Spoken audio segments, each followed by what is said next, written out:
Antonio Tomezzoli, presidente del Consorzio Veronese di Bonifica. Secondo i dati diffusi oggi a Roma, il 90% degli agricoltori veneti utilizza i sistemi consorziali di irrigazione. Certo, dall'indagine SVG si evidenzia che la maggior parte del mondo agricolo utilizza i sistemi organizzati dei consorzi di bonifica, ma da questi 2 giorni si è anche messo in evidenza la grande importanza dell'acqua e la oculata gestione che questi sistemi organizzati fanno a favore dell'agricoltura, ma fanno anche a favore dell'ambiente.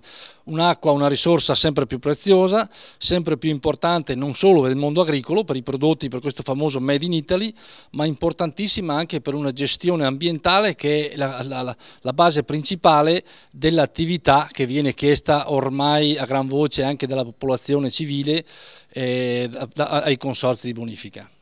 Qual è il sistema di irrigazione del futuro?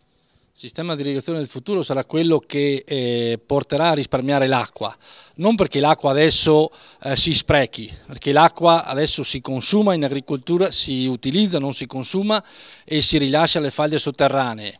Però viene da sé che l'utilizzo in grandi quantità è anche uno spreco economico che il Consorzio di Bonifica cerca di limitare il più possibile, magari utilizzando questi risparmi d'acqua per far sì che venga utilizzata per scopi magari ambientali, zone umide o quant'altro.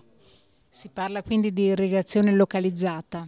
Sicuramente il futuro sarà lì, sarà un'irrigazione localizzata, sarà un'irrigazione che farà riferimento a dei software satellitari che danno il necessario utilizzo e consumo d'acqua coltura per coltura, sarà un'irrigazione che tenderà a fare bacini di laminazione, quindi serbatoi nei momenti di piovosità per utilizzarli nei momenti di magra. Sarà una gestione sempre più affidata alla capacità che hanno i consorzi di bonifica di gestire questa risorsa che a volte è troppo e quindi è dannosissima, che procura tragedie, e a volte invece è veramente scarsa e quindi procura siccità e difficoltà di attività agricola.